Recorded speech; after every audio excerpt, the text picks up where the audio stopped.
Great. Good morning, everybody. I'd like to call to order the Marin Municipal Water District Finance and Administration Committee and special meeting of the Board of Directors for October 24th, 2024. May I have a roll call, please? Yes. Director Ranjiv Kush, Here. Vice Chair Monty Schmidt, Here. Chair Jed Smith, Here. and I believe Director Larry Russell is trying to sign on, and Director Matt Sampson is out today. Terrific. And may I please have a motion to adopt approve the agenda? So moved. Second. Any comment on the agenda? There are none. Roll call, please. Director Kush, Aye. Director Schmidt, Aye. Chair Smith. Aye. Thank you. Any public comment on items not on the agenda? There are none. All right, terrific. So now we'll move to our regular items. I guess we have Brett Upnall, our head of finance, and we'll start with item 4A. Do we want to go ahead and approve the minutes from the last two FAC meetings Yes, as a first item? we do. Okay. Can we approve the minutes for the last FAC meetings, please? So moved. Second. Great. Sorry, that is the first item, 4A. I said 4A, but then I didn't follow through on it. All right, any public comments on the minutes? There are none. Okay, great. We just had our roll call on the motion, and we'll move on to 4B, please. Brett. We have to vote on the roll call? Yeah, Okay. on the minutes. Yep, on the minutes. Director Kush. Aye. Vice Chair Schmidt. Aye. And Chair Smith. Aye. Thank you. Okay. You're on, Brett. 4B, finally. Mm.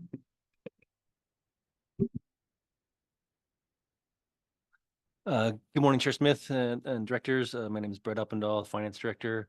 Hopefully you can see my screen here. We have our monthly financial update. This is an informational item. I'll try to get this to the larger screen.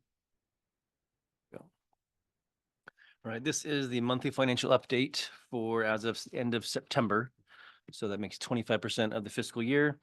So looking here first at revenues, as we typically do, revenues have actually maintained a pretty good trajectory here so far the first 3 months of the year. We've got water revenues, water sales revenues a little bit above that kind of linear trend, kind of accounting for some of the summer months. We'll expect that to go down in relation to the fiscal year kind of linear trend as we get into the winter, but good to see it there closer to 30%. Other revenues are holding strong, although much smaller of a portion. So overall operating revenue, 29%, a good place to be in this time of the year.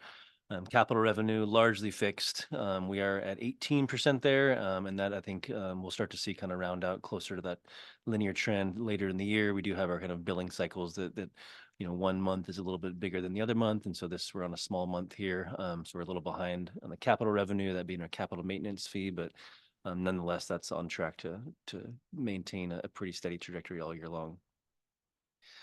Expenditures, similar story to the last couple months. We are seeing some expenditure savings this year in relation to the expected budget of 25% of the year. Kind of across the board, you can see there personnel services and maintenance operations, a couple percent below as we're just kind of ramping up the fiscal year and getting some contracts encumbered. And we do expect to have, especially within the maintenance operations category, that should tick up later in the year as we start actually paying invoices for professional services and for paving and all the kind of bills that start to come through later in the year. Capital there at the bottom. That is, with encumbrances, we've actually done a good job over the last month or so of really getting some contracts encumbered and moving there. So we're at 36% of the budget. I would note that includes a little bit of carry forward from last year. So we're really kind of straddling 2 fiscal years at once now. But being at 36% of the budget and capital is actually a good thing right now. And we've been waiting to kind of get some progress over the summer projects and really pay those invoices. So we are tracking well there to complete a lot of work this year. And overall bottom line there at the bottom, you can see in a pretty healthy area, 27% of our expenditure budget, at this time of the fiscal year is a good place to be in. So I think overall, we're pretty comfortable with the way the finances are shaping out so far this year. Kind of take another look at our water sales revenue. We do this each month. It's going to break. Brett, sorry. Sure. Yeah, just before I just, noting that our capital expenditures are starting to move up according to our projections. I mean, it's pretty striking, I think, when we look at where we were last year at this time, right? The amount. Yes. So, 6 million versus 23, and that's a direct reflection of the changes we're trying to make, or the improvements we're trying to make in capital maintenance. I fully agree. I think, we had the new budget last year that had some ambitious goals for capital spending and for kind of catching up on our infrastructure and making progress on our water supply projects. This year we're in full swing. It took us a couple months to get into it last year. We're in full swing, and this reflects a lot of those large scale kind of big ticket items that happened over the summer. And I think we're in a pretty good pace now for the rest of the year to complete those objectives.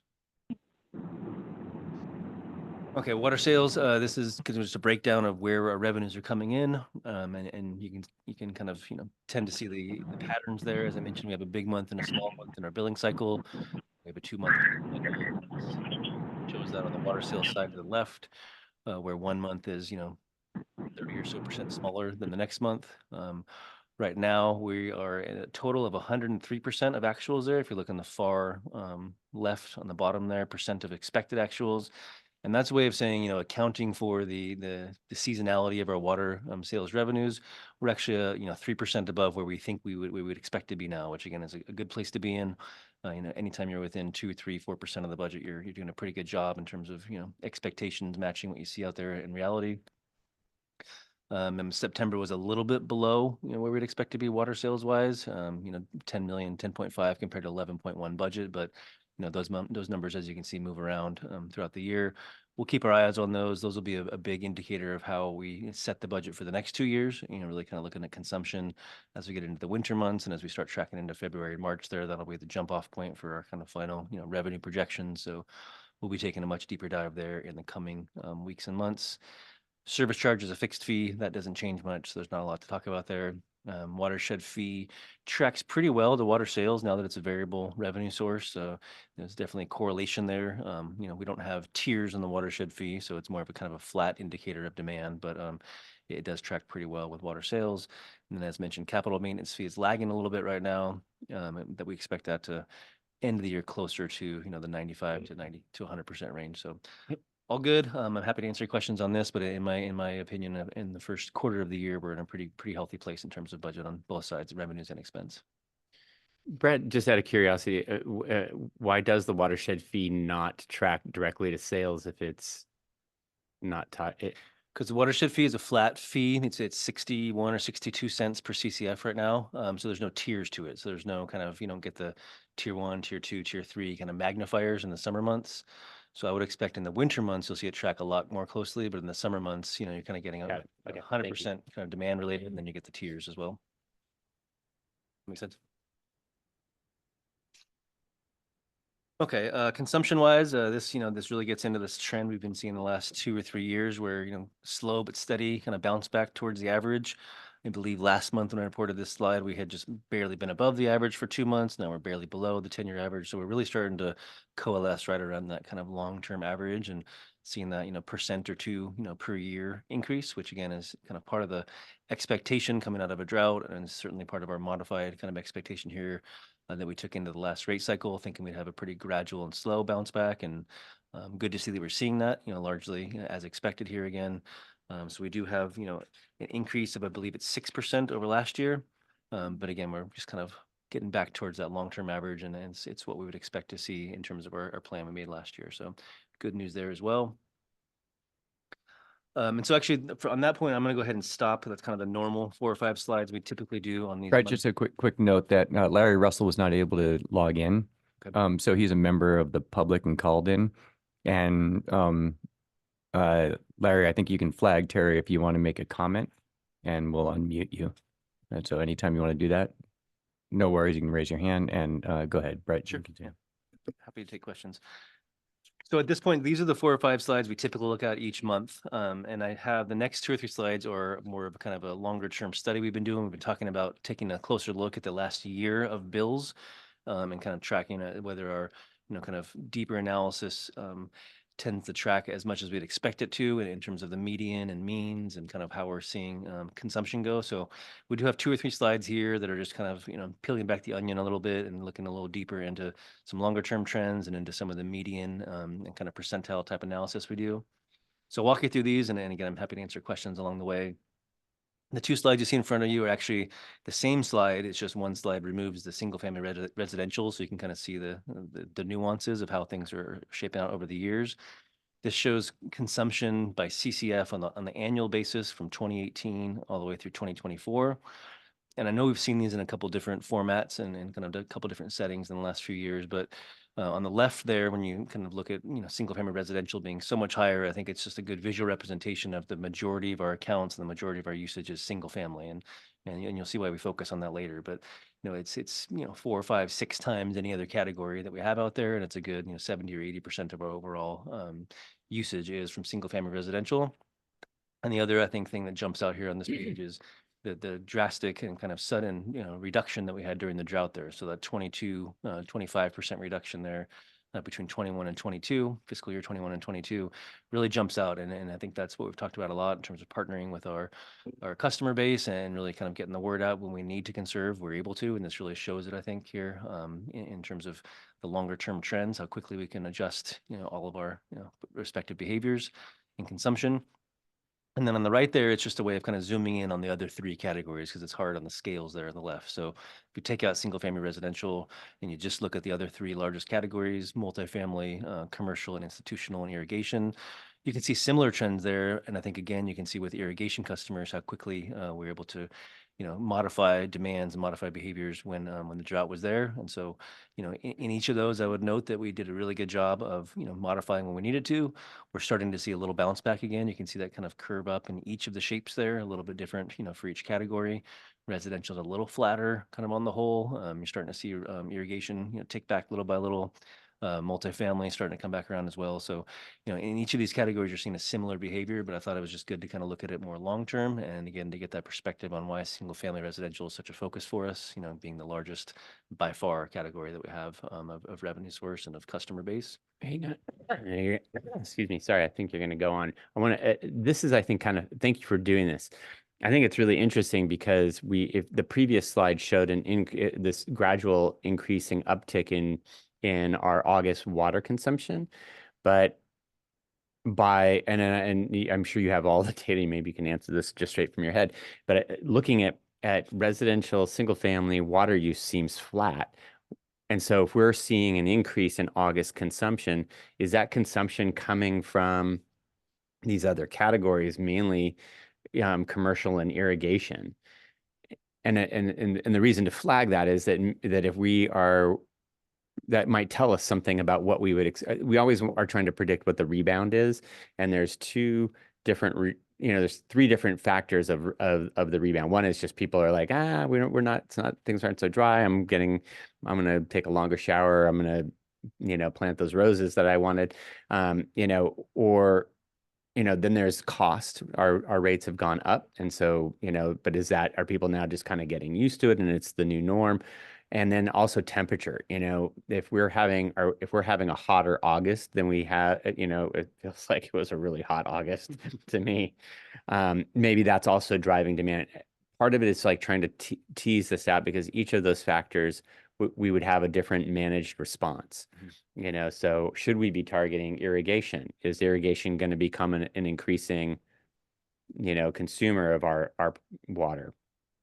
Do we need to focus as much on people because our single family residents look flat? It just would be helped. This data really brings forward, like, can this tell us where we might want to target some of our outreach in the future? Yep. So short answer to that is yes. I think we have a lot of interesting data, and I think between the finance team and the water efficiency team, I think we look at it from a couple different angles and where we can, in communications as well, where we can focus our efforts. I think your observations are correct here in the sense that I think the residential rebound has been flatter. I mean, you can see it's a little bit, starting to tick up at the end there, but the scales on this are kind of hard to see, but it is definitely, moving up gradually. And as you pointed out, we may be seeing a little bit higher kind of rebound, your kind of percentage change on commercial and institutional, and as well as irrigation there on the right. So, this data set here stops basically right around July of this last summer. So it doesn't include the last 2 or 3 months, right? It's the fiscal year 24 data. And so I'll be interested to see, to your point, adding 6 more months on this, type of a thing as we get into the budget cycle and the next rate cycle, really getting that, what happened this fall, this summer, after the full year of the new rate structure and after kind of 2 or 3 years of getting away from the, the throes of the drought. And I think this will be really interesting data for us all to look at. And I think, not to go too far off the scope of this item, but I think going forward, the discussions about AMI and being able to have even more real-time data and even more, dissectable data, I think it will be a good, movement for the district to be able to have that at our hands. Kind of a backwards way of saying I'm looking at this, 2-month lag, and I'm looking at it, really kind of big blocks of information. So it's hard to really correlate that to the specific days of the heat and specific behaviors. But again, that's a long way of saying, yes, I think this data really does help inform any of our outreach efforts, any of our policy decisions going forward. And I think it'll be an interesting thing to look back at, as we are now beginning to, as we enter the next rate cycle. But this is also making me realize that I don't understand if we have any different billing strategy for institutional customers, particularly public agencies like schools, county offices, fire stations. Do we have separate sort of billing structures for public agencies? Broadly speaking, we have a billing structure for the residential customers, and then we have a billing structure that's completely different for our commercial and institutional customers, where the tiers are set differently, where we have kind of more individualized kind of targets and individualized kind of structures for each of those, depending on how much they need to be using. So we'll get into it in a further item here when we talk about some of our connection fees. But it really is kind of 2 different ways of dividing the customer groups, because single family residential behaves a certain way and really has kind of a I can't think of the word for it, but it has a kind of predictable way within the customer group of seeing the seasonality, of seeing the demand, of kind of spreading that apart for rate planning purposes, for proportionality purposes. Commercial and institutional tend to be, as you kind of think started to mention there, a broad range. They're in this kind of customer class of, larger customers with multiple connections, sometimes with combined bills. And so because you can't just give a kind of a one fell swoop of, here's your tiers that you use for your usage, we have kind of more of a plan review. We have a more of a specific, tiering structure for each customer based on their, specific needs. And so we do have tiers, but they're cut more kind of on a case by case or a kind of an industry code basis, as opposed to just having kind of flat use for all single family residential, if that makes any sense. So maybe schools specifically. How do we manage that? well, so what I would say is, we are constrained by Prop 218 in many of this, right? So we have to kind of, I don't think we could probably have as nuanced of maybe kind of a rate structure as you might be starting to think about. I think we have to kind of take a step back and say, just regardless to us, whether it's a school, whether it's a park, whether it's a fire station, whether it's just a big, multi, kind of institutional, customer, we just have to look at their overall water usage and kind of put it into a category that's a little bit kind of agnostic of what they're using it for, but just the fact that this is how much this entity uses of water, and this is how to most fairly and proportionally apply the rates to them. And so we don't have specific programs. If we wanted to get into those type of things, it would be more of kind of a subsidy conversation, and would require using non-rate revenues to kind of backfill those, to kind of go around the Prop 218 kind of requirements for proportionality and for kind of, again, like agnostic, analysis on, why you're using the water. To us, we have to kind of take that step back and just say, you are using this much water, and this is how we fairly allocate it to the best of our abilities. So we don't have any specific treatment for schools or for any of the other categories in that area, other than, we do a plan review and we take a look at their expected use and we set the tiers around that just to kind of conform to kind of the larger rules of Prop 218. Okay, so just last point on this one. So we don't say, provide school specific discounts or fire station specific discounts. No, we don't. Okay. Brett, I guess I would just add, if you go back to slide 5, these are all in CCF so that you can see these trends a little bit better. But if you look from FY22 to FY25, that difference in that first quarter usage is only 800 acre feet. So it's, if anything, I would say just generally, this is a very flat data set that we're looking at. So trying to tease out data for where to target may not be quite as obvious as when we look at it in CCF, so.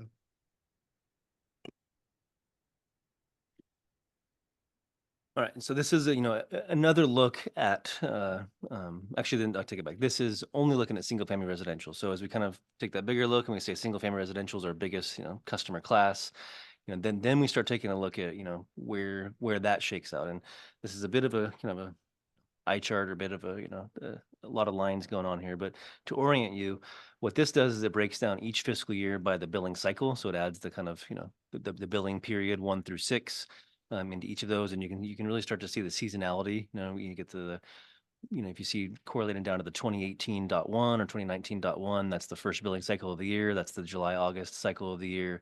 And so those are always going to be your highest points. And then halfway through those scales, you'll see your lowest points, which is the winter of the year. So that's the kind of frame this is in. It's each year, kind of up and down, summer to winter. And then the yellow on top is the 75th percentile, meaning 75% of our customers are at or below that level. The blue in the middle is our median customer. That's the 50th percentile. And then the green on the bottom is our 25th percentile, so our lowest 25th percent of usage. And this again is just a way to kind of analytically start to look at how the behavior is going. Are we seeing more changes on the top end, in the middle, towards the bottom? You can see with each of these, the top end, the summer usage, drastically went down again during the drought, mirroring that kind of larger macro look we had on the slide before. All of the trend lines, the dotted lines going through, they're all going down. So the long-term trends are all going down. But you are starting to see some uptick in the summer, especially there on kind of the yellow lines, the 75th percentile. Those are starting to jump back a little bit in the summer. In the median there, I would call that mostly flat, as Paul was just saying. It's mostly flat, kind of summer to summer, peak to peak, trough to trough, that kind of thing. It's not changing as much yet.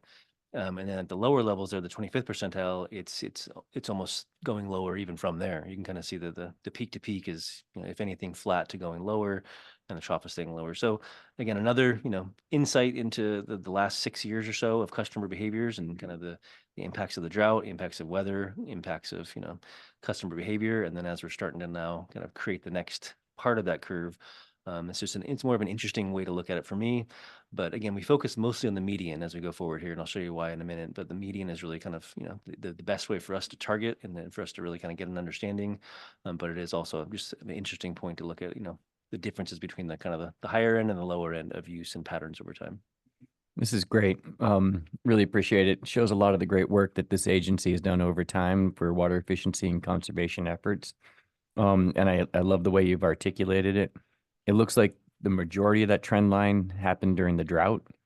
And so it would be wonderful to loop Carrie in as her analytics and projections and targeting and goals, comes together to keep following this. Yeah. Thank you. Yeah, this is really fascinating data, and I mean, I think because you're covering 2018 to 2020, for or 25, the trend line over all those years goes down. But if you were to break the trend line at 4 years and 4 years, you would see the 75th percentile definitely trending up.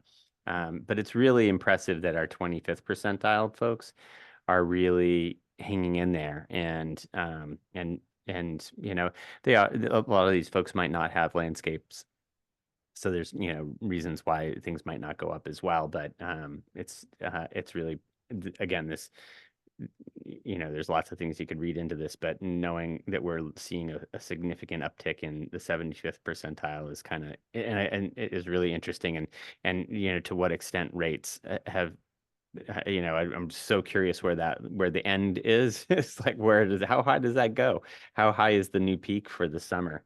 I think that'll be very telling. Yep. And so we'll fill this in, maybe 6 months down the road. So we have another 6 months as we get into the budget cycle. And I'm interested as well to see how that shakes out. Okay, so now we're kind of diving even farther into annual median. So what I just showed you there was each and every billing cycle and kind of how that shakes over time. And then if you basically kind of condense that down into the whole year, right? If you just take all the bills and put them into 1 year each, where's the annual median? And this is really what started to inform a lot of our kind of outreach efforts and the Prop 218 mailers and whatnot. But what this looks at is within single family residential, again, it's the same yellow, blue, green in terms of high, medium, and low use. But it shows you that the median overall, meaning that all the bills throughout the entire year, if you just add them all up and kind of put them in one list, you can really see that, that behavior change or the consumption change or whatever we want to kind of attribute that to really taking hold and sticking the last 3 years, right, at all levels. So, the median being 11 CCFs for, all single family, that has stuck 3 years in a row, 11, 11, 11. And at the time, again, looking back 2 years during the rate planning, it was hard to tell if that was going to stay that way the entire time. We knew we'd seen it drop down to 11. We'd seen 6 months of data kind of around that same spot. And now this is confirming that, a year and a half, nearly 2 years later, it actually is sticking pretty well. So again, that kind of, again, reinforces some of the assumptions we have in the rate structure. And I think it's interesting to see there on the 75th percentile and the 25th percentile, it also really is kind of sticking, the annual medians. If you kind of take out the noise of the ups and downs throughout the year, it really is sticking to be a pretty good and sustained kind of, reduction of whatever that's going to be 25, 30% in each category. And so I think it's, again, informative. I think it kind of shows us that this kind of, new behavior is for the most part staying true. We're not seeing a big, deviance from there. And it's helpful to look at it in this kind of, condensed format rather than kind of all the ups and downs of all the months, just to kind of see it on an annual level. That's really fascinating. The median versus is it the median of the annual? Yeah, so within each group, what we kind of did here is basically said within each of these groups, if you take all their bills for the entire year, Yeah. summer and winter, what's Yeah, kind of those gotcha. middle Okay. ones in So each? then does that kind of give a sense that so I'm looking at it's curious what's happening with the 75th percentile. Would it be correct to maybe assume that the reason why that shows flat versus what we saw as an upward trend means that we're maybe seeing some conservation in in-home use, but then the increase in usage in the summer is going up, and that's how do we end up with flat when we saw an upward trend before? So I'll take two guesses at that. If you'll take Sure, my I know guesses. we're asking a lot out of Yeah. this data, but it's So I'll go back to this slide. So in the yellow, and again, that's kind of hard to see in some of these, but I think in the yellow, if you look at trough to trough, if you look at the bottom, the winter usage in the yellow, that appears to be Going almost down. going downward, right? Yeah. And so I think you're kind of pulling it down in the Yeah. winter a little bit more than we did before. And the summer use, if I was to guess, I would say it's probably pulled by, the top end of that 75th percentile is kind Yeah. of pulling that up in the summer more, but you get this kind of core base in the middle is actually, just kind of holding to their kind of trends. And so I think you're probably getting more of weight at the bottom of it, and you're kind of getting less and less kind of towards the top tier, within Gotcha. that band. And that's how you get a median that's flat. Yeah. Or this chart has the first billing period for 2025 and the other one does not. That also is true. Yeah. So Right. it So would then, kind so of we don't end have that without last uptick full- yet hasn't registered in the next one. Yeah, we don't have the full year yet. So that's, those are all, you're getting into kind of a lot of data inputs here, but I think those are all probably. Yeah, I mean, it's funny that the trend line for the median is the troughs of the 75th percentile. That is interesting, yeah. So you can see the downward trend, which is interesting. In the wintertime, you're seeing a decrease in water use, which would be and over still continuing over a number of years. And I'm assuming that's conservation.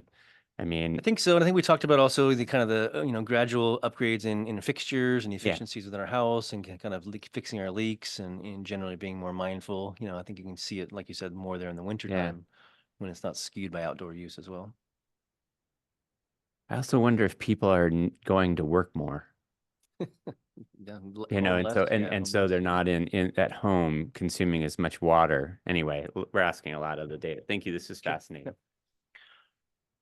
All right, so this is all headed towards here. So I think one of the questions we've kind of circled around a few times has been, what we know what we thought the median would be. I've kind of, reported out a few different times the median consumptions, how we expected it to be.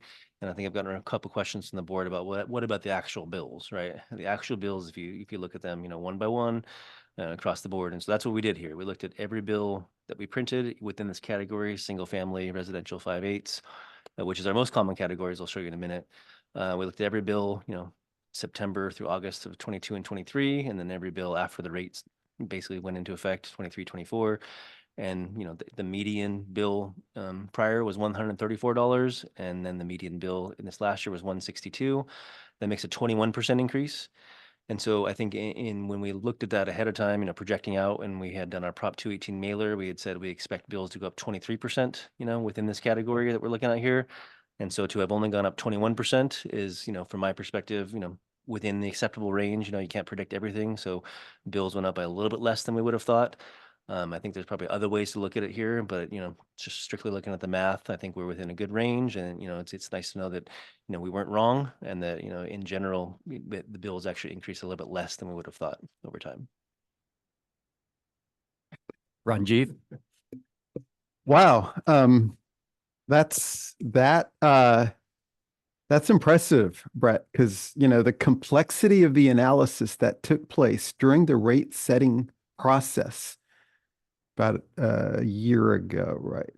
Yeah, 2 years. 2 years. 2 years, yeah. We're 2 in the years thick of it ago. 2 years ago. Yeah. Mhm. Time goes fast. And at that time, your expectation was that the median bill would increase by about 20% in the first year of the 4-year rate cycle.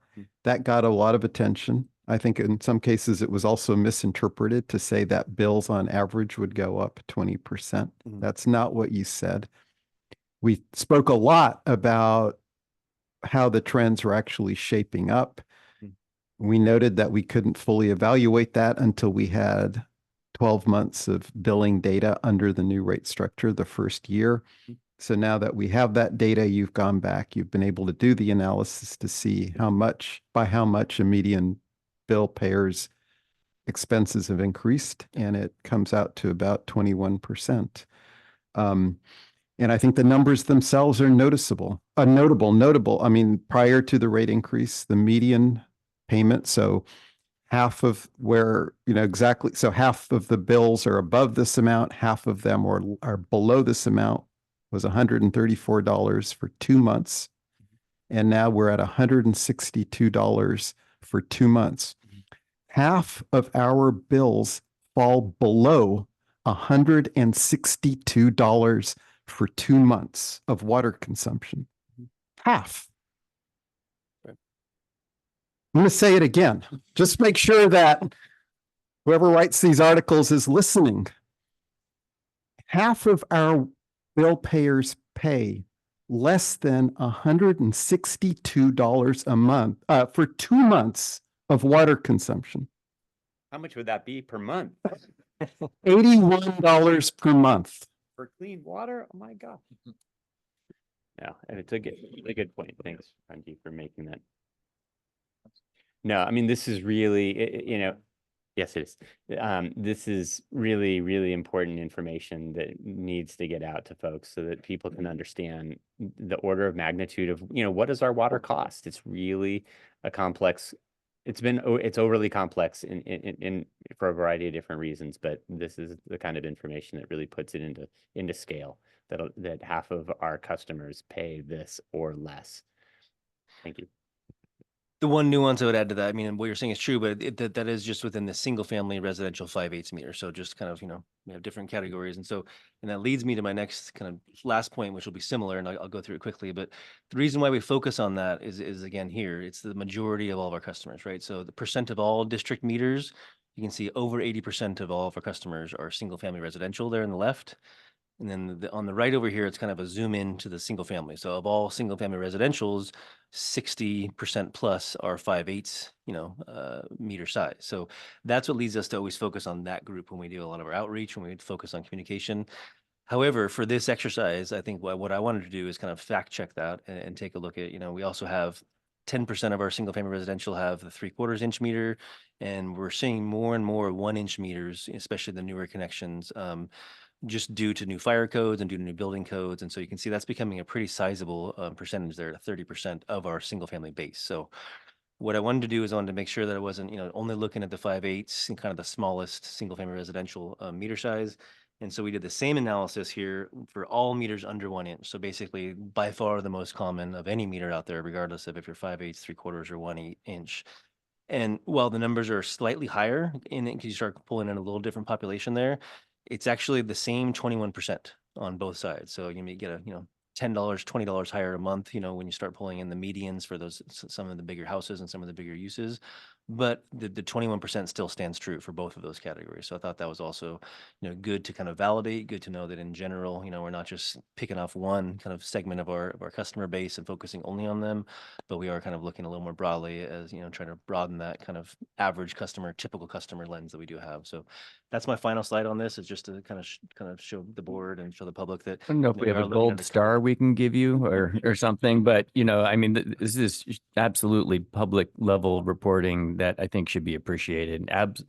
Really astonishingly difficult work projecting the revenues and the impact of a very complex rate change. I think many people were confused, as Ranjiv said. But the fact that we came in under is noteworthy.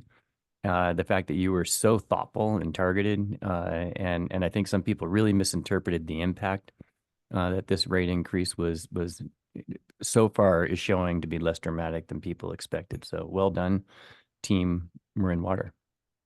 Thank you. So summary slide, this will kind of summarize the beginning normal part or kind of routine part plus the year-long data look. But our rate revenues in the first 3 months are slightly above the budget, within a couple percent. Expenditures are below budget now, but tracking well for the year. Total water consumption is pretty consistent with the budgeted amount for this year. We're seeing a 6% increase compared to the prior year for the first quarter, for the first 3 months. And as we just indicated in the last few slides, our median change in billed amounts looking backwards was a 21% increase last year for single-family residential homes. And in general, that median has remained unchanged or pretty steady in the last 3 years. So that is the end of my report. I'm happy to take any additional questions from the board or from the public. All good. Ranjiv, Larry, any questions that you'd like to add?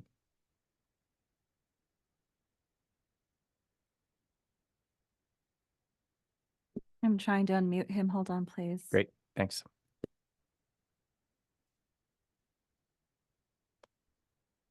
Director Russell? Director Russell? He's not responding. I'm cool. Thank you. Great. Anything else or Paul to add? Okay, good. Thank you. Brett, Oh, we do Yes. have one public comment. public comments, please. Yes. Yep. Jack? I think it's worth mentioning that there is a dramatic difference in how people have decided to behave with regards to water usage and plant selection.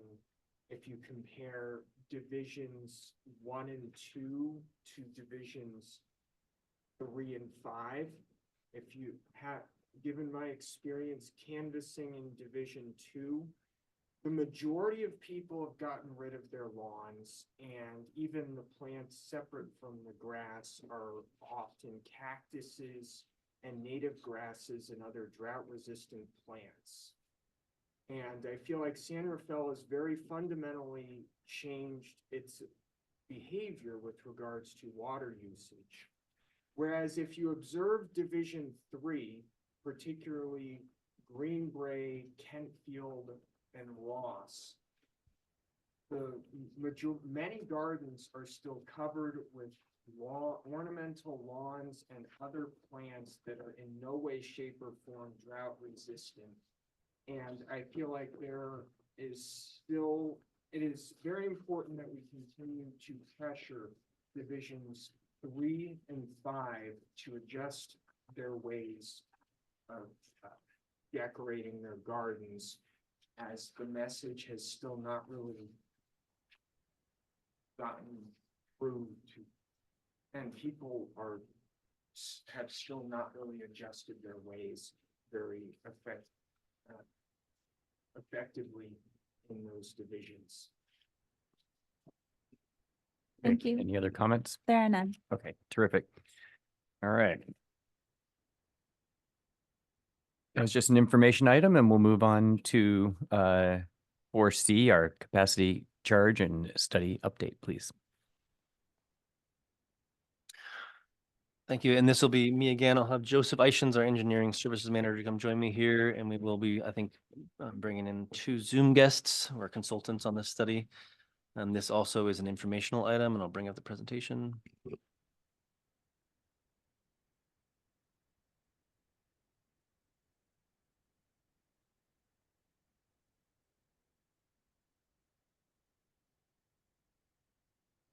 Okay. So today is an informational item again. This is an update on our capacity charge study. The board may remember we were here 2 months ago to kind of kick off the capacity charge study and start talking about, where we're likely headed and the topics we're going to be reviewing. We've made 2 months of progress in that area, and we're here to kind of report out on where we're at and inform you of the next steps. You can probably see there on Zoom, we're joined by Eric Helgelson and Alex Handlers, both from Bartle Wells and Associates. And again, I mentioned I have Joseph Eichens here, Engineering Services Manager. It is a team effort. We have a couple other analysts also working on this behind the scenes, but it's turning out to be a pretty productive study in my mind. Quick overview today. We'll just be kind of, again, remind the board and the public of what capacity charges are. We'll talk about the consultant team's preliminary findings. Then we'll talk about the next steps in the project plan. So what are capacity fee charges? And again, a lot of this is review from last month, but I know it's something we don't talk about a lot. So they're a one-time fee paid by our new customers as a condition of development. We've historically used the term connection fees. It's more appropriate to call them capacity charges, and it's more standard to call them capacity charges. They are levied to basically recover the costs for the fact that we built out the system that can, absorb new customers. And so it's their way of buying into the system that we built over the last 110 years. We also do collect these in some cases for changes in property use that result in increased water demand. So if you've had historically a use that has a certain amount, and then we're going to have maybe a new tenant or a new expansion there that's going to be having a long-term, increased demand, we will levy additional charges to kind of buy in at that level.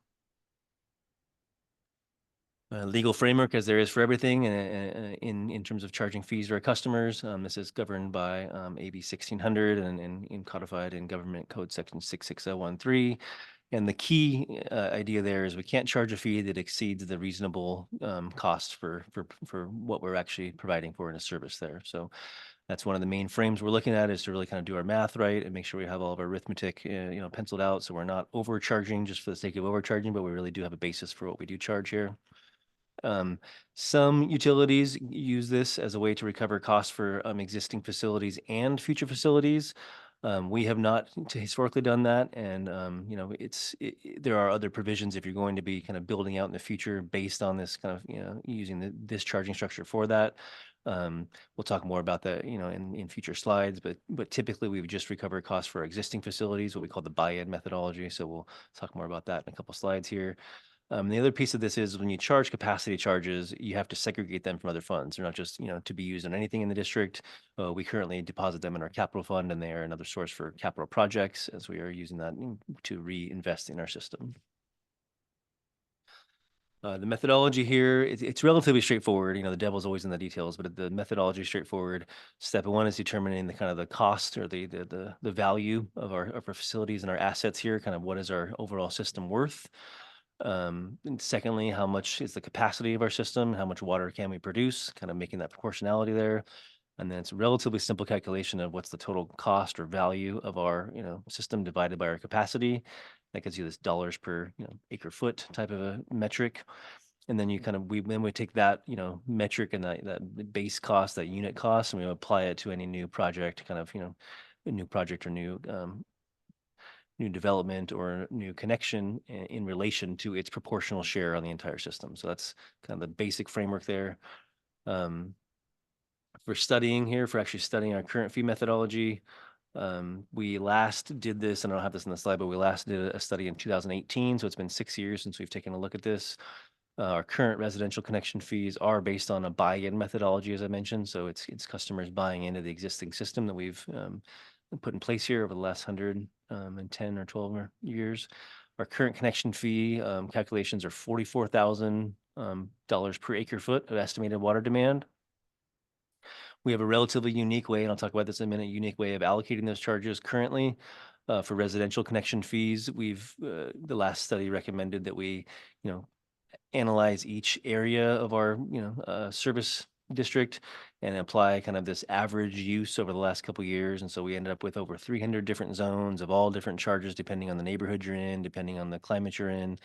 It results in a wide range of fees, as you can see there. In some areas, we're projecting a customer would use 0.09 acre feet, which would be a relatively modest $3,900 connection fee. In other areas, based on historical averages, that comes up to be over 2 acre feet, and that's a $90,000 connection fee. So it's a huge range between basically residential connections.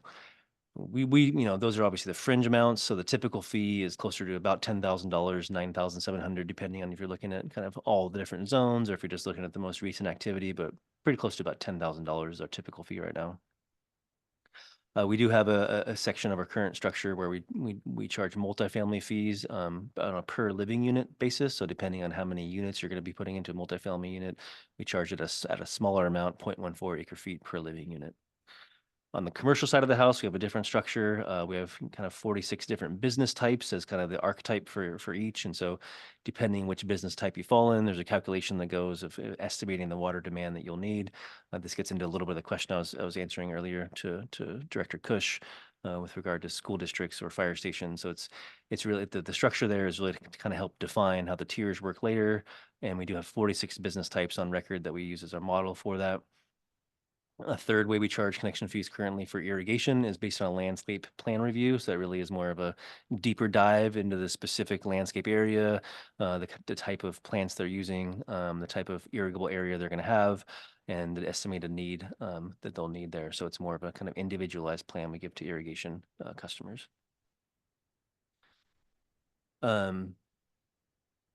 Working with our consultants here and kind of looking around at how we compare to other organizations, we found that our charge calculation methodology is really not consistent with the industry standard. As I just mentioned, we have all these different zones in residential. We have 46 business types. We give individual plan reviews for irrigation. That's not what other agencies do. It's more complicated, obviously, as I'm explaining here, much more complicated to administer. And then kind of the underlying, methodology there is based on estimates that are not frequently updated. And so it really starts to, put us in a position where we've got to update these estimates each and every year, or we need to think of a more standard way to go about it. So that's what we're taking a look at now is what's the best way to improve our structure, both for, predictability from the customer's perspective and as well as proportionality from our perspective to make sure we're allocating costs fairly. So as I just started to touch on there, our guiding principles as we're going forward is we want to make sure obviously we're complying with government code. We want to recover the costs fully, so we don't want to be implying any subsidies or not getting our full fair share of new customers buying in. We want to recover the costs as best we can. And we'd like to utilize more industry standard methodologies. So we'd like to be more similar to our neighbors and similar to what you might see in other districts and not be so far out on the fringe for some of our methodology and ways we go about administering it.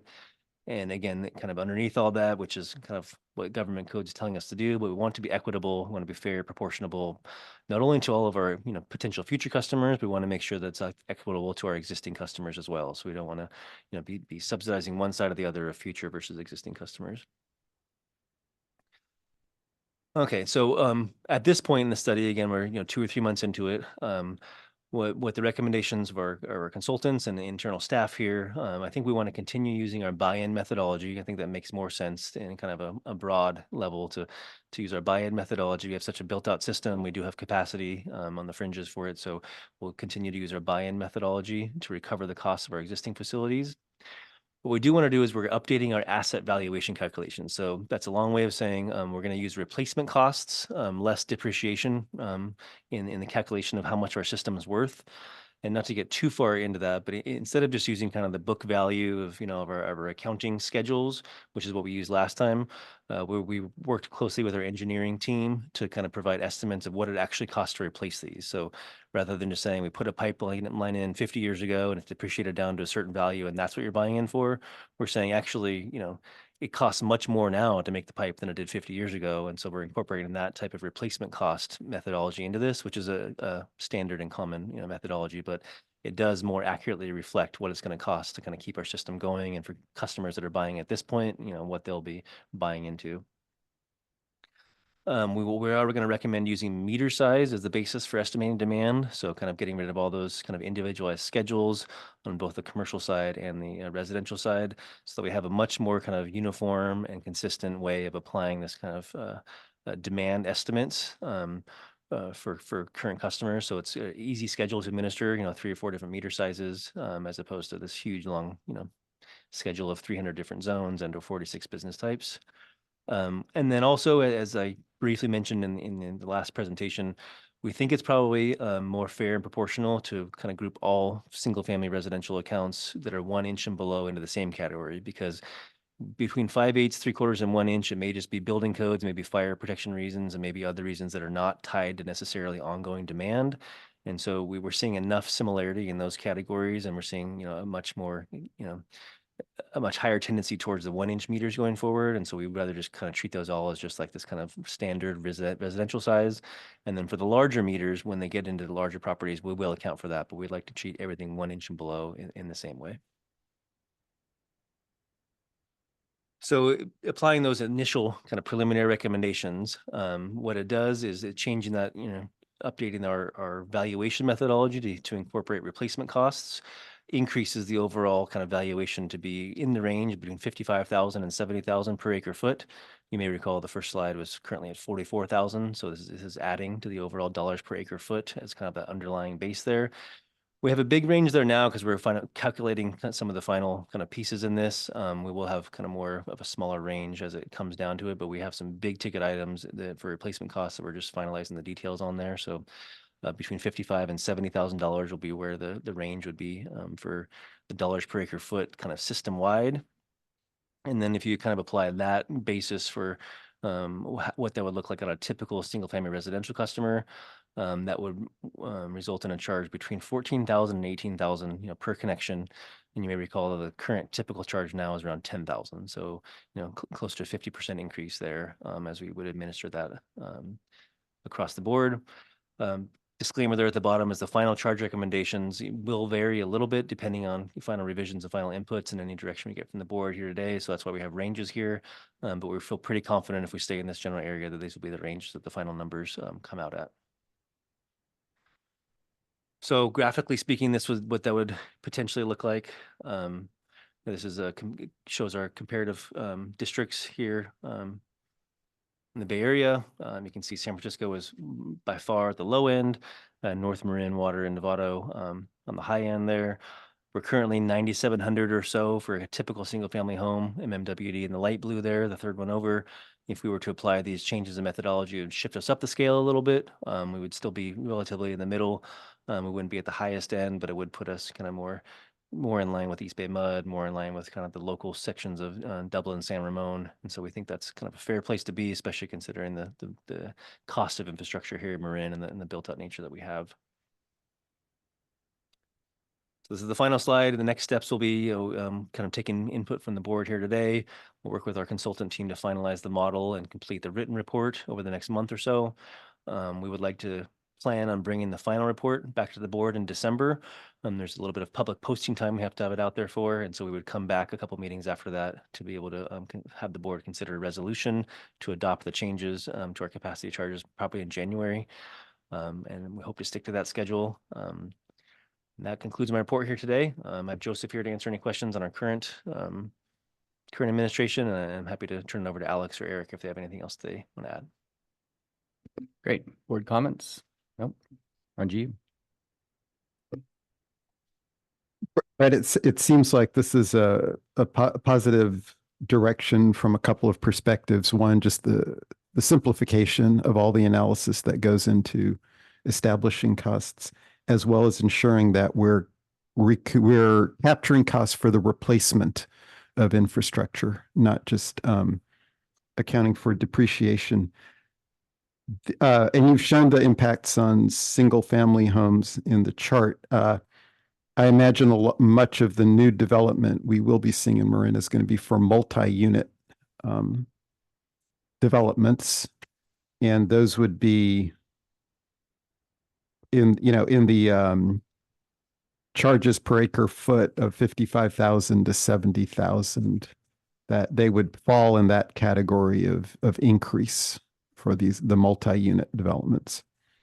So where we're at now, and I didn't have this, we're not quite there yet on the study, but currently we charge about 0.14 acre feet per living unit for multifamily. And so that equates to a charge of around $6,000 per living unit, if I'm remembering correctly.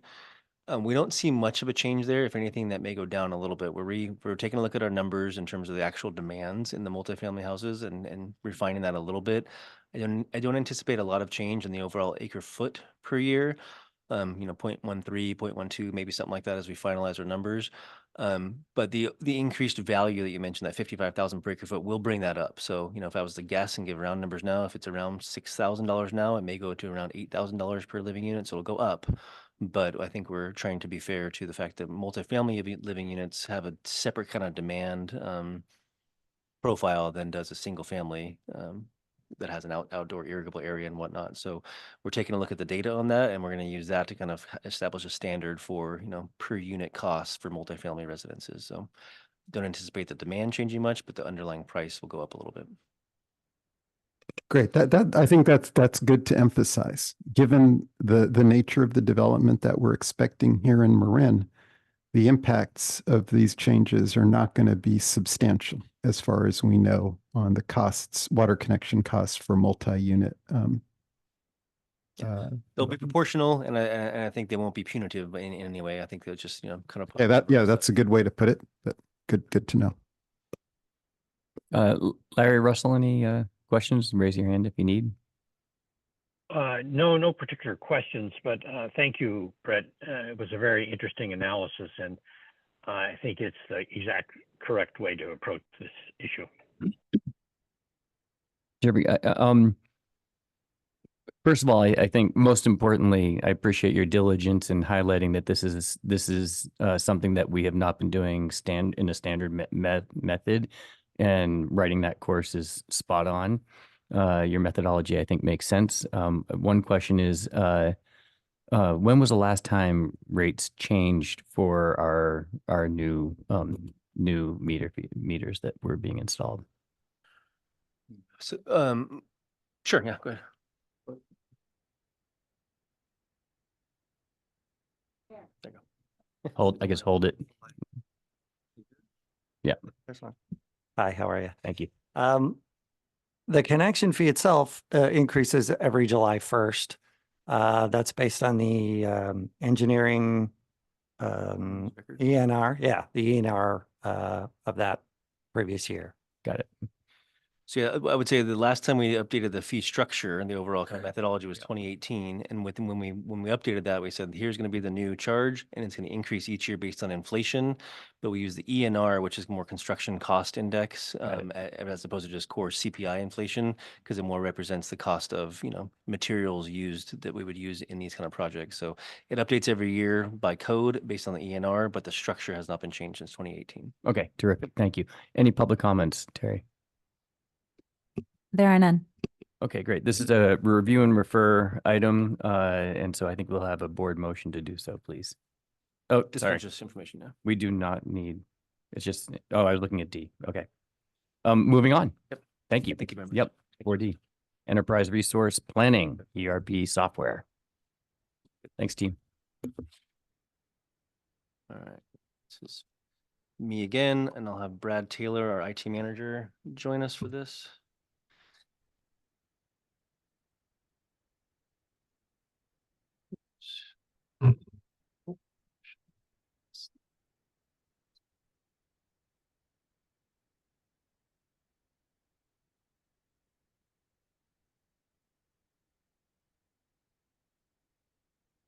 All right, I'm gonna pass the controls over here to Brad. You may remember Brad Taylor. He presented back in March to the board on our directions for SAP and our ERP planning software project. We are now here again 6 months later to report our progress on that, and to this will be a review and refer item for the board for an upcoming contract with SAP. I'll go ahead and take the first slide here. You know, in general, we're going to give you kind of another background on ERP, what that means, kind of the evolution over the last few years or, you know, decades within the ERP space. We'll talk about our phased approach and why we want to take a phased approach to this project here at the district. And then we'll kind of, you know, circle back in next steps and have any kind of questions that the board or the public may have for us. And with that, I'm just going to turn it over to Brad, and I'm happy to take questions along the way, but Brad will take the lead here. So we last presented, I think, to the operations committee back in March, early March. And this is kind of just a refresher on the materials that we presented then. The current system we're running on, SAP ECC, has been in production at the district since 2001. So it's fairly long in the tooth. The software that we're currently running on is scheduled to be end of life in 2027 at the end of the year. This means that the vendor is no longer going to support the software. They're not going to produce security updates or patches going forward from 2027. The new version of SAP, which is referred to as S/4HANA, is essentially a new platform, and notably, it's actually a cloud-based SaaS solution. So it's not on-prem software that you install on servers in your data center. It's actually cloud services that you consume via subscription. So we are taking, as Brett said, a phased approach to this implementation. It's a lot. It touches every aspect of our organization and every aspect of the district. So this is sort of the way to eat the elephant in this case is maybe one bite at a time rather than all at once. What we're referring to as phase 0 is essentially focused on core HR functions and payroll. So these are kind of specific pain points we have in our current solution that we think we can kind of carve out as an initial phase and get those done in a manageable way. So we'll go to the next slide. I think you're gonna have to advance for me, right? So I don't need to really spend a lot of time here, but the ERP solution really is not just a single piece of software. It spans the entire organization, and it really is used in every aspect of our operations. Let's go to the next slide. So the major functions right now, that we're using SAP for span human resources, of course, finance, all of our operations, customer services is using SAP as well. And of course, all of our materials management is going through SAP. The modules that we're specifically targeting in what we call phase 0 are sort of illustrated here. So back in the early part of this year, we actually engaged with Gartner. We went through a process known as business capability modeling. And we actually went through every single business unit, and we basically, documented the current functions that are supported by SAP. Those boxes that you see up there in red under human capital management would be in the scope for phase 0. So we basically are going to be deploying the core HR modules, which includes workforce management, compensation management, labor relations and benefits, and also payroll.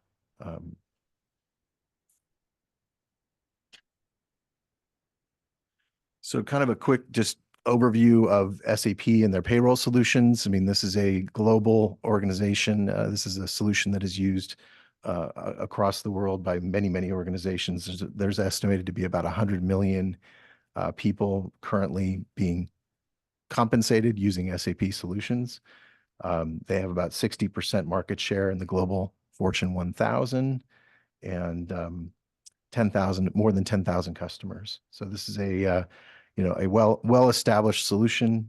It's evolved over time. It's a modern solution that incorporates web-based technologies, and it's primarily for our purposes. It's going to be a much more flexible and give us the ability to be much more agile in terms of deploying new functionality or modifying our current functionality. So one last benefit that I'll mention about the SAP SuccessFactors solution is the fact that it's already comes out of the box integrated with many other solutions in various industries.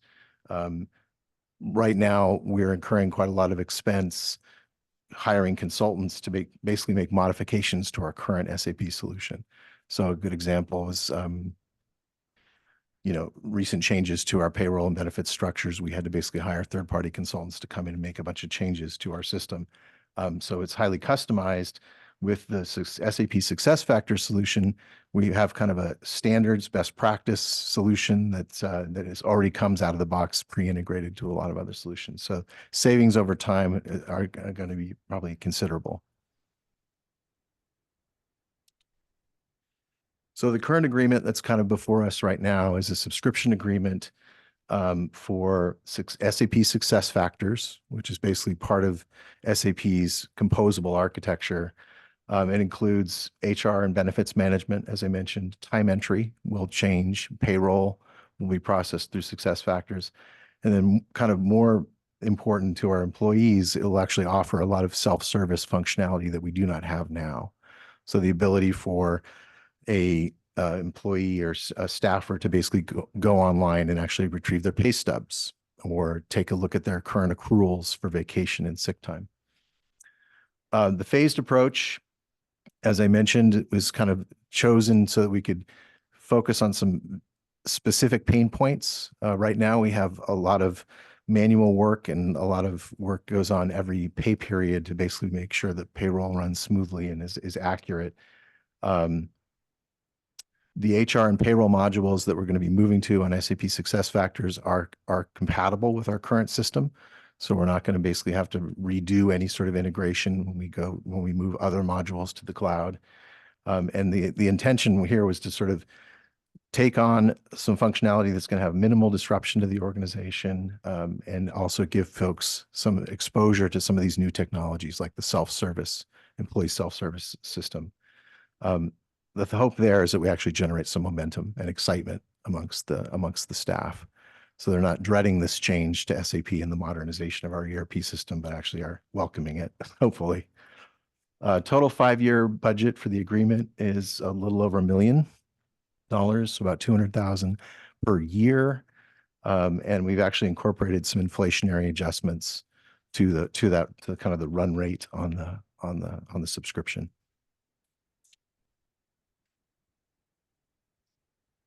So in terms of kind of next steps, as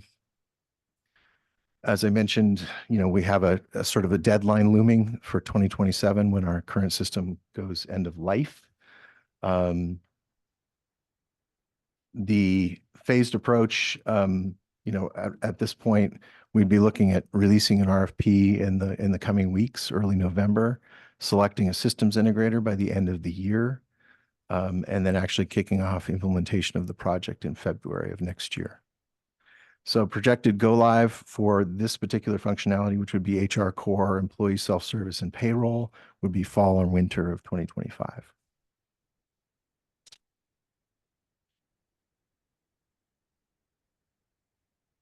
And I think that's all we have in terms of slides. Yeah, and so I would just add one thing here. So I think what we'll be asking the board to do a review and refer item on this for the core licensing for SAP. It's kind of like the plugging in the actual software. That's the first phase, is getting that plugged in, and then we'll come back with a contract for a systems integrator on top of that. So we have a partner from the outside that'll really help us configure, work with staff, and kind of really get it plugged up and get the reports going and make sure we're troubleshooting along the way. We have an internal team here that's working on this as well. I believe we have Raj, our new SAP not ERP. Enterprise applications, yes. IT supervisor. Sorry, too many acronyms in there. But he's taking the lead on this project internally. We should be releasing an RFP, as Brad mentioned, to find a systems integrator that'll help walk us along through the process here. And as Brad mentioned, this is first phase. The highlight of this is that it's compatible both ways, to our old system and to our new system. So we're not kind of hanging everything on this new project. It'll work, in the legacy systems as we get the new system up and running as well.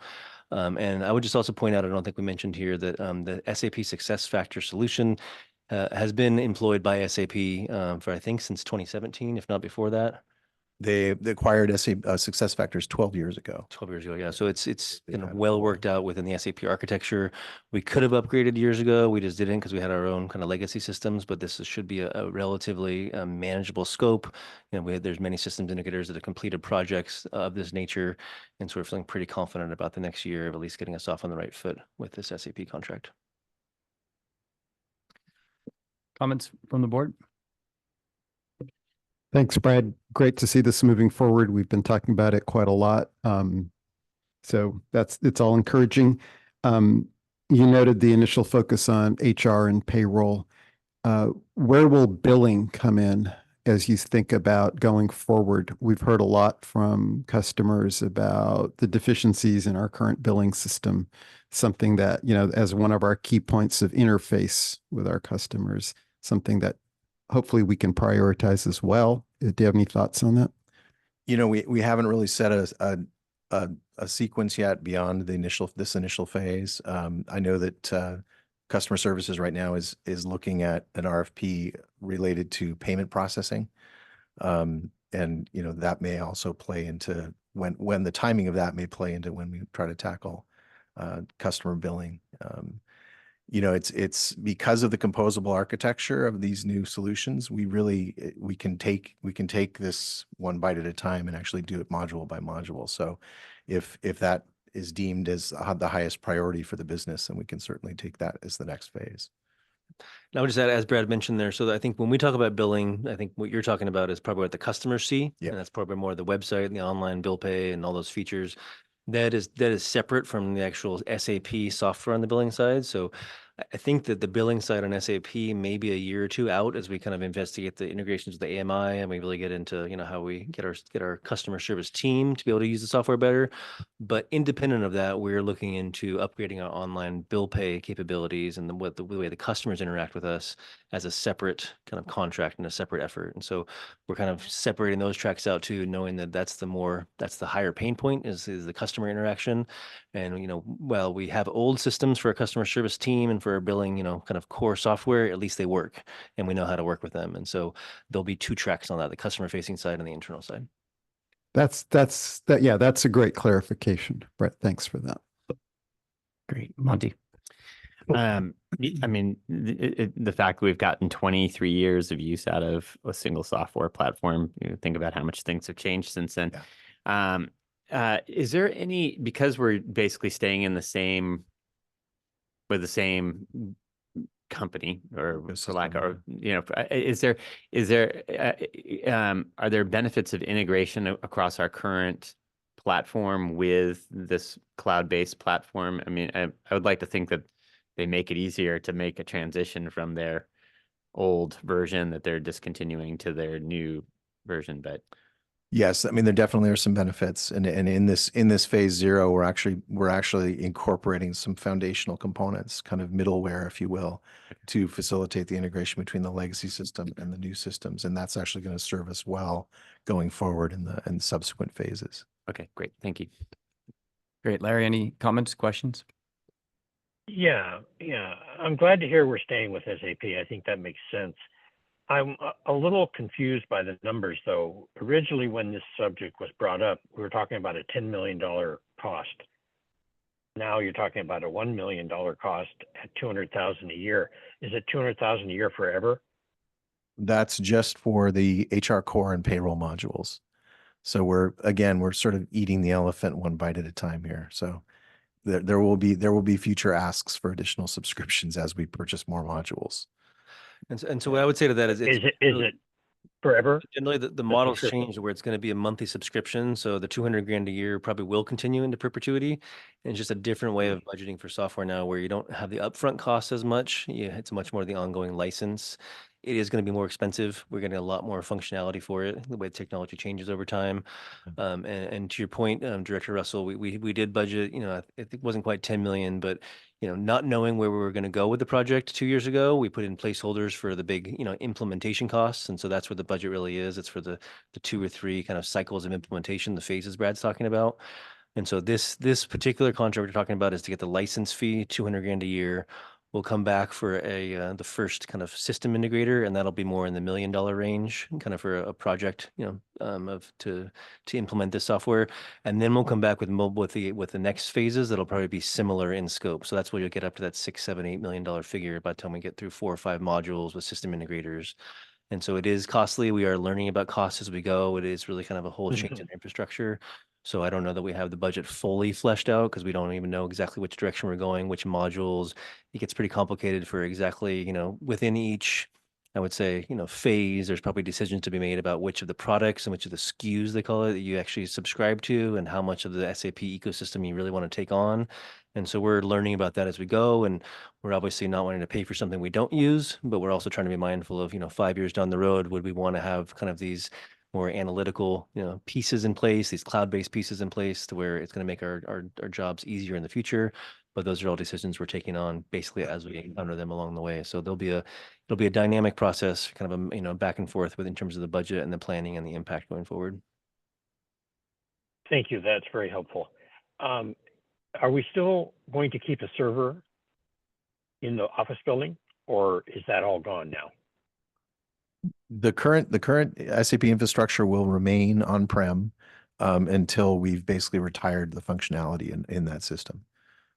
So Okay. eventually, as we wind down the on-prem solution, eventually there will come a time where we're able to flip the switch and turn it off. But that's only going to happen after we've sort of migrated all functionality and data to the cloud service. Got it. Got it. And the guys that have serviced us have seemed to me to have done a pretty good job. I don't know if that's a system integrator or that's just a consultant, but are we going to use a system integrator that we know, somebody that's already worked with us, or is it something you have to go and find from scratch? We are going to definitely include our current partners in the RFP process as a systems integrator. And actually one of our partners we work with now, EpiUse, is kind of a very good candidate so far for this particular phase 0 implementation. But yeah, we're not kicking them to the curb just yet. They definitely value partners. Yeah, well, I'll remind everybody that the county tried to implement SAP about 15 years ago and failed, at which point we offered to help them and they turned us down. So it is a challenge for sure to get these things up and running. But our team has done a great job of doing that, and it's been a very useful program over its life. Great. Couple questions. One, on Larry's point about expected costs, it'd be good to have an update when we bring this to the board on what other modules we're considering. No doubt software as a service is the way that the industry is going. And so it makes sense moving to the cloud and paying on an annual basis as opposed to upfront software license fees. So all of this is on target, but it would be good to just get an update on choices in our expected spend. And the next one, maybe a little bit more detailed and as important. Raj, good to have you aboard. But I'm super curious about your internal process about how you're going to be thinking through implementation here, because the success and failure of these kinds of ERP transitions is based on deep, real communication, not just managing up to your bosses, but to everyone who's using these systems. So can you just go through how you're going about internal conversations and communications and inclusion and exactly how you're going to go about this implementation? Sure. So I'll start on that. I think we are very well aware of the risk kind of that goes into software implementations. And so that's a big reason why we started with Gartner 6 months ago, to kind of take a step back and say, hey, we'll take a professional kind of advice on which way to go, kind of big picture wise. I would say since Raj has been on since the summertime, he has a lot of experience with the city of Berkeley doing projects like this. And so he kind of has his own philosophy on how we want to implement this. And so we did a whole nother round of kind of as is and to be process mapping, bringing on another consultant there. And so I think all of these, every time we kind of peel back the onion, we're learning more about the system. We're having a chance to interact with different units across the district. And so I think we know that we don't have the perfect plan ironed out right now, but we are trying to kind of keep that phased approach along the way and, not take on too much. We have a very small IT team, and that's another piece of it too. We got to be realistic about the demands on not only the IT team, but the modules that we're plugging in require users to participate with us and have acceptance testing and all that kind of thing. So we are mindful of the ask that we have on the district as well. It's not just going to be a seamless, one day you come to work and you got the software plugged in for you. There's a lot of intermediate steps. And so we are hoping to partner not only with Adrian's team on communications, but with the HR team in terms of change management and in terms of kind of ongoing, communication, as you mentioned, but also just interacting with the different units and finding out not only, how to use the system now, how would you like to use it in the future? Can we accommodate that? Is there change in process that we have to also implement along the way? And then just giving people time to change, right? We've had this system for 23 years. It's not going to be the exact same system going forward. And so sometimes, it takes a little bit of extra time to kind of come around to that change. And so we're trying to balance all of those. But we also do have this target of 2027 in front of us. So there really is a kind of a push and pull going on with learning, discovering along the way, kind of, adapting our style and adapting our plan, but also kind of maintaining the goal of we got to get there by 2027. So it's a long-winded answer from my perspective on it. I'm not sure if Brad, if you have anything you want to add to that. I think organizationally, Brett's done a great job we've formed an executive committee that's sort of overseeing the high level parts of the project. We have a technical team already formulated and meeting regularly. We call them the SAP Dream Team. Um, and then eventually, as we get into the actual implementation phases, we'll actually be forming a steering committee that basically is going to be business owners and folks who are going to be impacted directly by the change. So I think it's a great, so both top down and bottom up approach to make sure that this is a successful project. That's awesome. That's exactly what I was looking for. Who's on the dream team? Maybe not names, but like where are they from? Technical resources, so BSAs, myself, Raj, Brett is in on those as well. Yeah, So- we have a payroll technician in the phase 0, payroll technician, finance manager, 2 business systems analysts. We have the human resources technician, human resources manager. So we've got kind of, people who do the work, the management team, and then kind of the steering spectrum. group on top. How often do they meet? Every 2 weeks. Every 2 weeks. Awesome. And that probably will increase as we get into. Okay, into terrific. yeah. Thank you. Great. So this is a review and refer item. Any public comments? There are none. Okay, so if I can have a motion to refer. So moved. Second. Second. Terrific. Thank you. Thank We'll you. move on. Thank you, Brett and team. As always, we'll move on to Molly. Our favorite subject, handbook. I'm doing handbook reviews in 3 different companies right now. This seems to be a really exciting topic these days. Get there. We're almost through it. It's important to get right. Thank you, Terry. Oh. Chair Smith and directors, thank you so much. I'm Molly McLean, General Counsel. And as you just mentioned, we've been working through our board handbook now. This is I think our 3rd or 4th in the series and our last in the series. We're actually to the end of the last 2 sections of the board handbook, sections 5 and 6, and we'll be looking at those today. So our purpose and goals, again, to review sections 5 and 6 to consider proposed changes.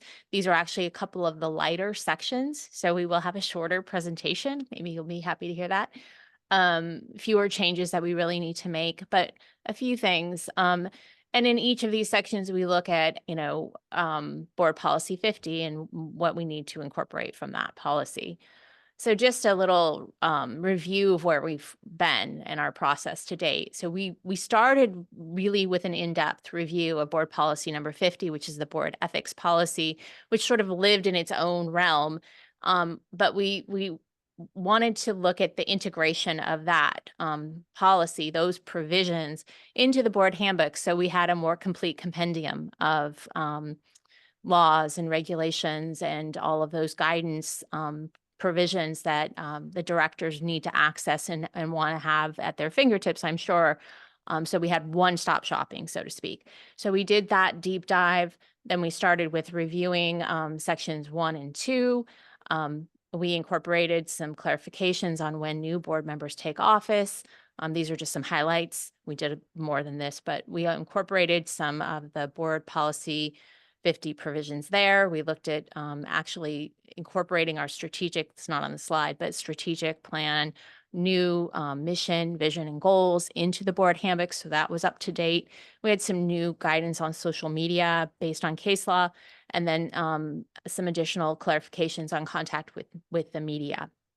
And then reviewing sections 3 and 4, we talked about some of the expanded Brown Act rules that were adopted recently and added some language there. So we have the old rules now and we have the new rules. And so we have both of those discussed in the board handbook.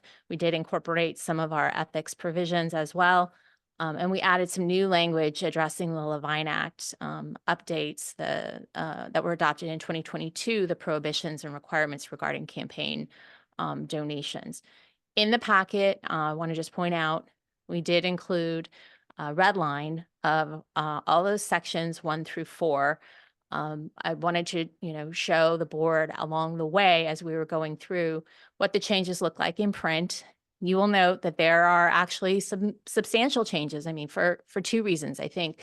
One is because there have been some changes in the law that we wanted to make sure were incorporated and clarified. And 2 is building in some of those provisions from the ethics policy into the handbook did make it different than it has been. And just to remind the board, we just adopted the board handbook for the first time in 2021. So this is a bit of a big review for us since then. I want to start with a clarification in section 4. So looking backwards before we go through sections 5 and 6. And we talked a little bit about this. There were a couple of questions. So I wanted to make sure that I dug into the questions regarding soliciting political contributions. This is language that we did pull through Board Policy 50 regarding when it's appropriate for, what some prohibitions might be for board members during a campaign process. And there was a question specifically about bullet number 2.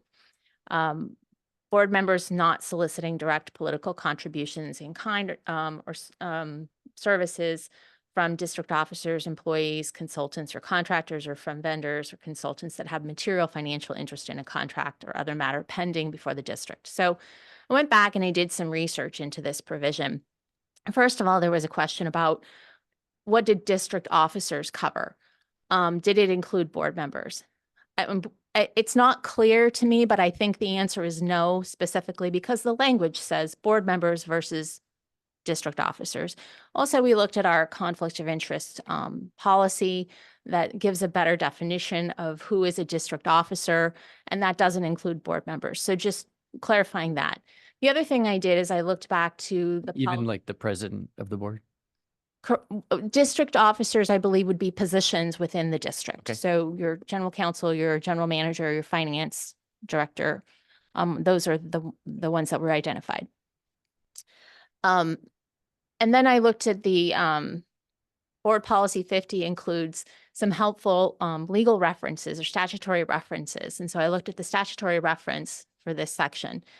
The statutory reference was Government Code Section 3205, which was a little odd to me because when I dug into that section, it really addresses local agency employee contribution or campaign prohibitions. And my further research of that section led me to a recent case, actually 2023 case that found that provision was likely unconstitutional because it was a violation of equal protection because it addressed local agency employees and not state agency employees. And the court found there was no rational basis to support the distinction. Okay, well, lots of information. Where does that leave us now? My recommendation is actually to strike this provision for a couple of reasons.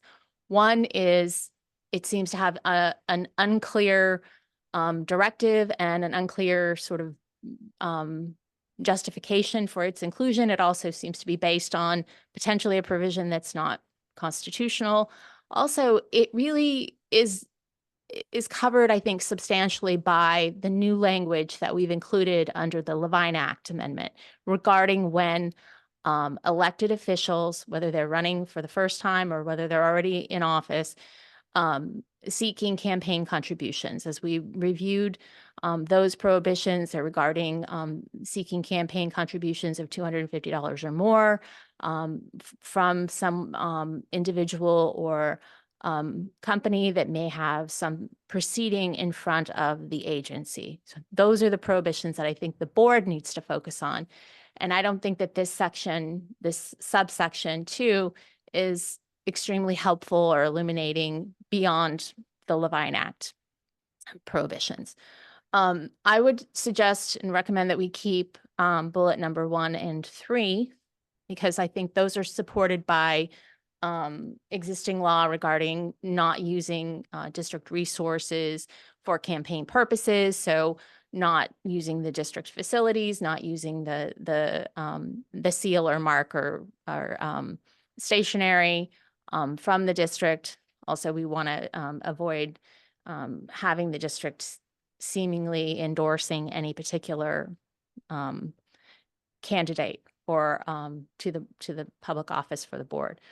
So that's where we are with this section. In the red line, I went ahead and excluded that bullet number 2 for the reasons that I just explained. But I did load you with a lot of information, so I'm happy to answer questions on this one if it's confused.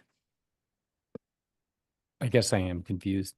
Okay. You're saying it's okay for a board member to solicit a contribution from, let's just say, a contractor that has a, okay, No. say it again. What I'm saying is that this language is confusing the way that it's drafted here.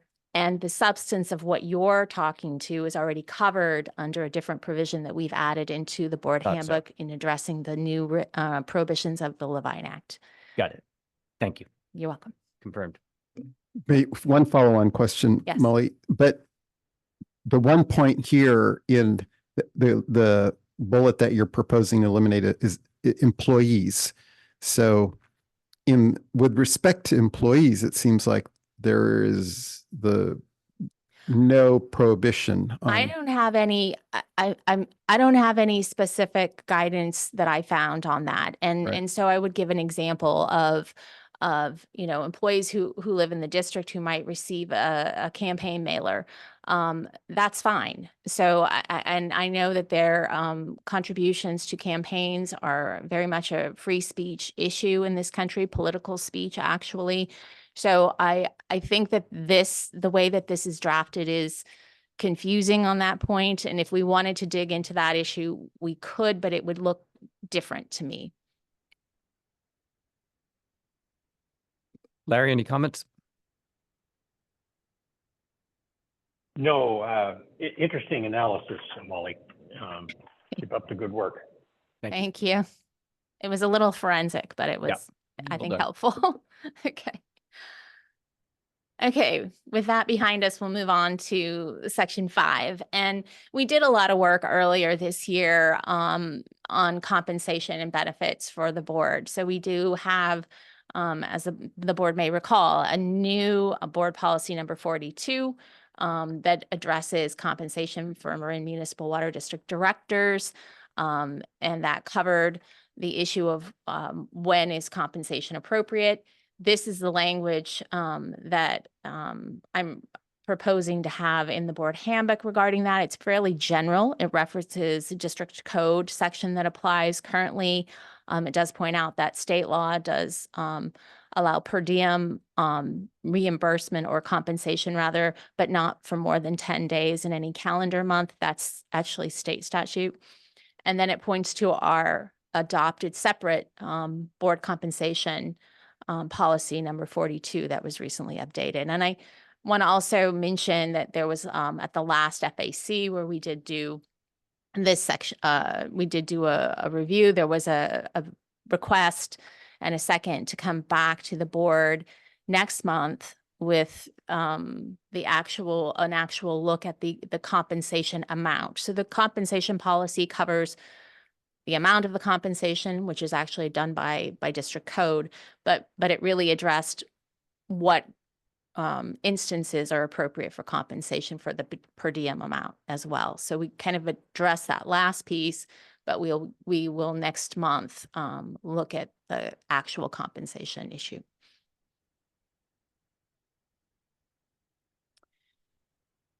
The other policy that we already tackled this year, so a lot of work on policy. Just a reminder that we also adopted, oh, I'm sorry, it says 12, but it's actually, I think, 41. So that's a typo on my part, was the reimbursement of travel expenses for board members. And it says 41 in the board handbook language that's referenced there. So the first paragraph is already in the board handbook. I think it's general enough and appropriate and still apt. The second is just a revision that would streamline any further language in the handbook and direct the attention to the actual policy adopted, which is board policy number 41.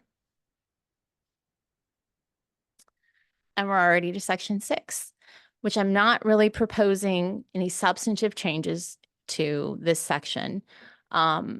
The board policy 50 has already been fully integrated, as we've discussed. And so this is just a couple of highlights to talk about what is included in section 6, just some general information. So one of the things that's touched on is human resources.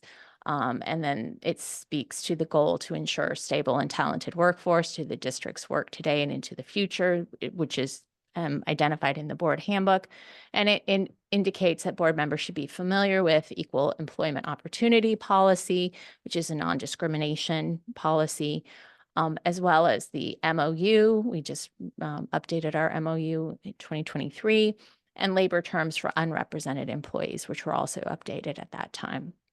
It also mentions the risk management and speaks to the annual review of our insurance, which for our purposes is a combination of self-insurance and excess coverage. And then lastly, Section 6 addresses the orientation of new board members and gives some guidance. It expressly explains that elected board members who have not yet been seated are still subject to the Brown Act rules. And then it points to contact personnel, the district to help in different categories. So we have the board secretary identified, the general manager, and then general counsel. And every election cycle, district staff does undertake an orientation for board members. We're certainly going to do that because we will have at least one new board member, and this handbook will be provided, and these are points of contact for those questions. So with that, the recommendation is we're at the point where we're ready to review and refer to a regular board meeting, the revised handbook for consideration for adoption, to have it in place for the new year. Terrific. Larry, Ranjiv, Monty, any comments? Molly, when will we get the full version of the revised handbook? So the last two sections and then the table of contents will be put together, and we'll have that. We can have it before the board packet if there's an interest to have more time reviewing it. Essentially, it's completed, so we can pull that together, make sure that it's capturing any final edits that we discussed, and then I can send that out to the board ahead of the board meeting just so you can peruse it. Let me know if there are any questions or concerns. So it's the two compendiums that are included, or components that are included in your packet today already. So that's sections 1 through 4. Right. We'll just update the table of contents to make sure that we're incorporating any new sections. And then we'll add the changes for sections 5 and 6 that we just discussed today. Right. I mean, with the board packets, probably fine. Just Okay. wanted to Okay. check. It's a lot, Yeah. but we have covered it over time. So, Earlier, the better for me, okay. as soon as you're ready. Molly, if you can go back a couple slides, is that possible? Sorry. Okay. All right, Terry. I know. I don't have a lot of options, a lot of chances to do this. So, sorry. It's just there's the HR goal, Mhm. which I think is ensure a stable and talented workforce. I feel like HR does more than that, or the goal for HR ought to be something I think of like diverse and well supported and informed workforce. There's other facets than, I mean, I feel like this is almost a little one-sided to say, because what we want is stable and talented, but what people who work for us want are other things, and I think that the HR goal, I would like to suggest that it be amended to be thoughtful of diversity and a well supported staff.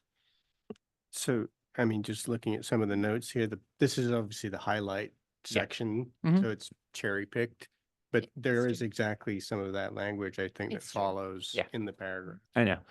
I don't mean to like turn this into a tome here. But I think that maybe some slight adjustment might capture a broader spectrum of the goal of HR. Sure. I did capture what was already in the board handbook because I didn't feel like it was my purview to sort of suggest that change. But one thing I think we can do is look at the strategic plan. I think that has some helpful points that It does. we could incorporate. And as Paul pointed out, we do have more of that section in the board handbook. This is just the goal that was referenced, just to give an idea, but I can take a look at that if there is an interest. There would be from me, but I wouldn't hold up. I would still support moving forward, but I just think that's a small but important edit. Yeah, I think, Molly, if we can make just a couple of small additions to get at I think the spirit of what Monty is asking for, so that it doesn't seem so maybe one-sided Yeah. that, you know, we're. Of course. And I will say that following that quote, which is actually the quote from the board handbook, it does say this goal is based on district values of promoting diversity in and equitable treatment of its employees, providing a healthy work environment, and continuously improving through the promotion of initiatives, leadership, and personal development and training. And then ensuring district HR policy is current and consistent with this strategy as shared responsibility between staff and the board. And there's a little bit more I won't read to you, but there's a whole paragraph here. And so this is just a piece, but I'll take a look at the strategic plan and see if there seems to be anything that we should adjust. How about that?